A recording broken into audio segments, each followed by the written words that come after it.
নমস্কার, আমি দেবজ্যোতি। আমার গ্রাউন্ড জিরোর আজকের পর্বে আপনাদের সকলকে স্বাগত জানাই। দুটো হাড় হিম করা ঘটনা দিয়ে আজকের পর্ব শুরু করব। আগামীকাল পশ্চিমবঙ্গ ছাত্র সমাজের নবান্ন অভিযান, এর পিছনে ভারতীয় জনতা পার্টির চক্রান্ত পরিষ্কার। কারণ যে ভাইরাল ভিডিও তৃণমূল কংগ্রেসের পক্ষ থেকে সামনে আনা হয়েছে, দেখা যাচ্ছে আগামীকালের নবান্ন অভিযানে কি রকম চক্রান্ত করা হয়েছে। সেই চক্রান্ত এমন যে সেখানে নাকি গুলি চলবে, লাশ ছাড়া রাজনীতি করা সম্ভব নয়। কারণ এই মুহূর্তে আরজিকর ইস্যুকে বাঁচিয়ে রাখতে গেলে লাশের প্রয়োজন। সেই জন্যই নাকি এই রকম একটি গেরিলা আন্দোলনের ডাক দিয়েছেন ছাত্র সমাজ। ইতিমধ্যেই পুলিশের পক্ষ থেকে এই ভাইরাল ভিডিওটি নিয়ে পদক্ষেপ নেওয়া শুরু করেছেন। অন্যদিকে আরো একটি ভয়ঙ্কর ঘটনা আজকে ঘটেছে। আরজিকরের ঘটনার প্রতিবাদ করতে যে একজন জনৈক ব্যক্তি, তৃণমূল কংগ্রেসের সর্বভারতীয় সাধারণ সম্পাদক অভিষেক বন্দ্যোপাধ্যায়ের 9 বছরের নাবালিকা কন্যাকে ধর্ষণ করার একটা হুমকি দিয়েছেন। যিনি ধর্ষণ করবেন তাকে 10 কোটি টাকা পুরস্কার ঘোষণা করেছেন। ছি, লজ্জা করে।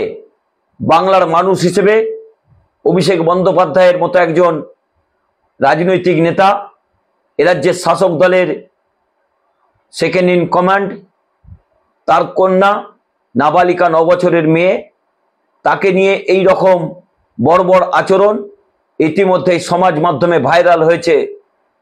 সেই জনৈক ব্যক্তির পরিচয় আগামীকাল আমি সামনে আনব, তার রাজনৈতিক পরিচয় সামনে আনব। এই ঘটনার পিছনে আর কি কি চক্রান্ত আছে সেগুলো আগামীকাল ভিডিওয়ে আপনাদের সামনে আনব। ইতিমধ্যে তৃণমূল কংগ্রেসের পক্ষ থেকে সাকেত গোখলে, রাজ্যসভার সাংসদ ডেরেক ওব্রায়েন তীব্র প্রতিক্রিয়া জানিয়েছেন। ভারতীয় জনতা পার্টির নেতাদের কি একেবারে লজ্জা নেই? তারা আজকে প্রতিক্রিয়া দিতে জানিয়েছেন যে এই ঘটনা নাকি তৃণমূল কংগ্রেসের সাজানো। এই দুটি তথ্য আপনাদের সামনে নিয়ে এলাম। আর যে ভাইরাল ভিডিও সামনে এসেছে আগামীকালের নবান্ন অভিযান নিয়ে, সেই ভিডিওটা আপনারা আগে দেখুন। সেখানে পরিষ্কার বুঝতে পারবেন কি চক্রান্ত তৈরি হয়েছে আগামীকালের এই আন্দোলন নিয়ে।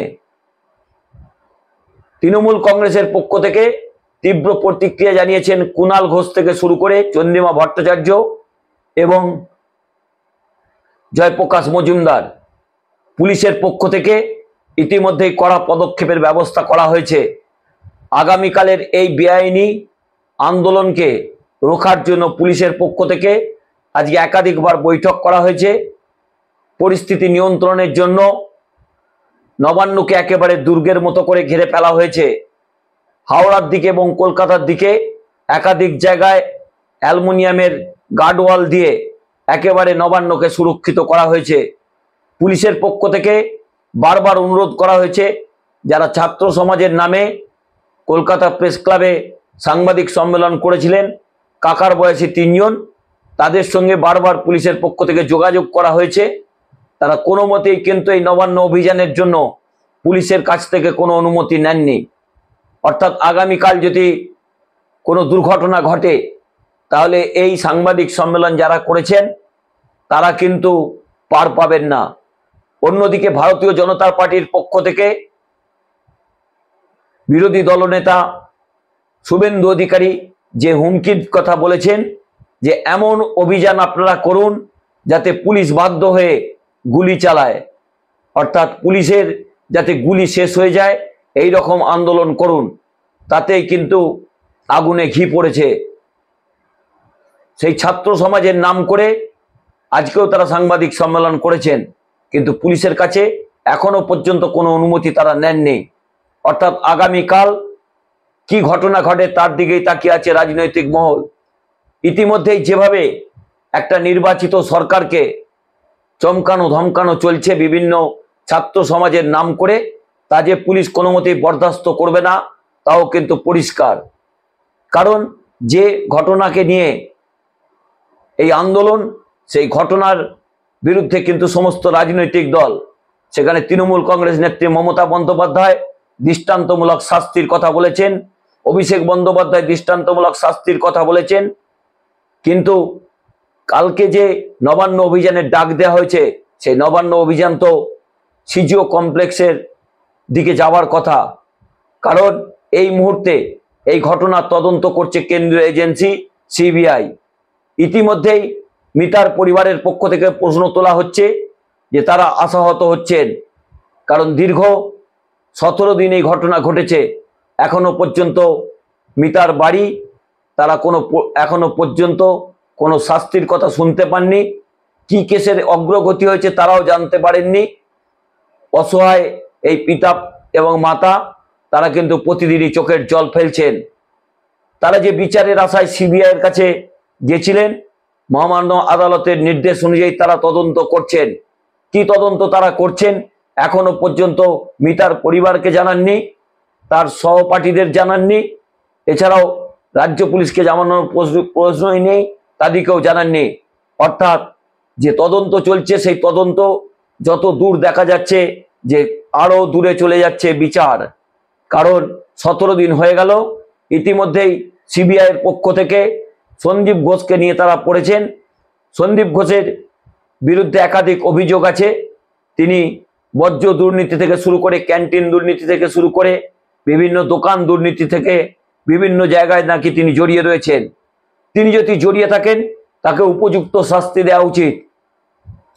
কিন্তু যে বিচার তারা করতে এসেছিলেন, অর্থাৎ কেন্দ্রীয় এজেন্সি, যে এক ডাক্তারি পড়ুয়া ছাত্রীর যেভাবে অকালে প্রাণ হারিয়েছেন, যেভাবে তিনি ধর্ষিতা হয়েছেন, তার বিচার এখনো পর্যন্ত তারা পাচ্ছেন না। আজকে বিভিন্ন গদি মিডিয়াতে বেশ কিছু ছবি দেখানো হচ্ছে, সেখানে নাকি যে সেমিনার রুমে ঘটনা ঘটেছিল, সেই সেমিনার রুমে নাকি বহু মানুষ প্রবেশ করেছিলেন। তার জন্য নাকি সেখানের যেসব তদন্তের জিনিসপত্র এবং প্রমাণ সেগুলো নাকি নষ্ট হয়ে গেছে, কারণ এত মানুষের যাতায়াত করেছেন। কিন্তু সেই গদি মিডিয়ার পরিষ্কার করে জেনে নেওয়া উচিত, যে ছবি সামনে আপনারা দেখলেন সেই ছবিতে কিন্তু মিতার কোনো ছবি দেখা যায়নি।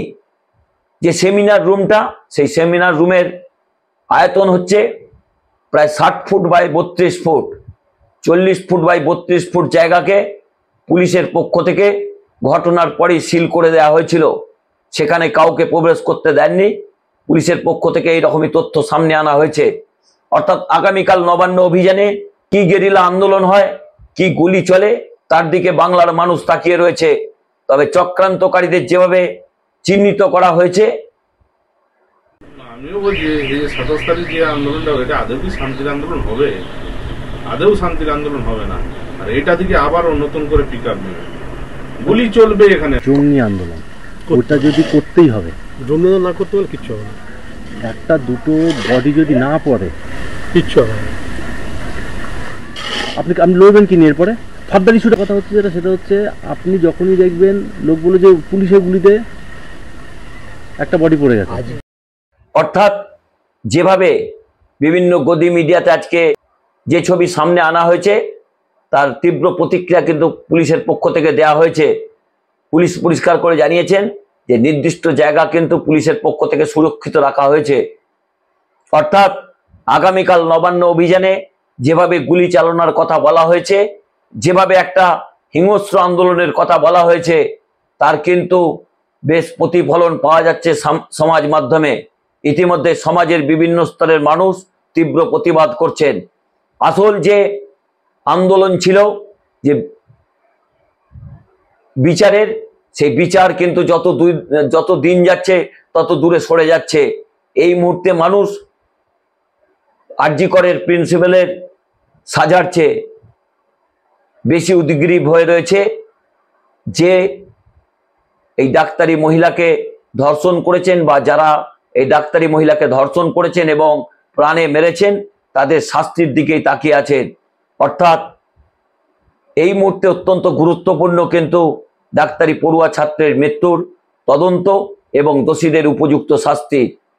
অন্যদিকে আগামীকালের এই কর্মসূচি নিয়ে পুলিশের পক্ষ থেকে হাওড়া এবং কলকাতার বিভিন্ন জায়গাতে যেমন বহু পরিমাণে পুলিশকে অন্য জেলা থেকে আনা হচ্ছে, তেমনি কিন্তু পুলিশের পক্ষ থেকে নজরদারি চলবে। এছাড়াও ড্রোনের মাধ্যমে বিভিন্ন জায়গায় নজরদারি চলবে এবং কন্ট্রোল রুম অর্থাৎ নবান্নের কন্ট্রোল রুমের পাশাপাশি লালবাজারের কন্ট্রোল রুম থেকেও পুরো পরিস্থিতি নিয়ন্ত্রণের জন্য যা যা পুলিশের ভূমিকা সেগুলো নেওয়া হবে। অর্থাৎ অভিষেক বন্দ্যোপাধ্যায়ের কন্যাকে যেভাবে ধর্ষণের হুমকি দেওয়া হয়েছে তা নিয়ে কিন্তু ইতিমধ্যে সোশ্যাল মিডিয়াতে তীব্র প্রতিবাদ হচ্ছে। তবে আপনাদের কাছে একটা অনুরোধ, আপনারা অপেক্ষা করুন। আগামীকাল আমি এই পুরো বিষয়টি আপনাদের সামনে আনব। যে ব্যক্তি এই হুমকি দিয়েছেন তার পরিচয়ের সামনে আনব, তাহলে বুঝতে পারবেন রাজনৈতিক নেতাদের আসল স্বরূপ কি।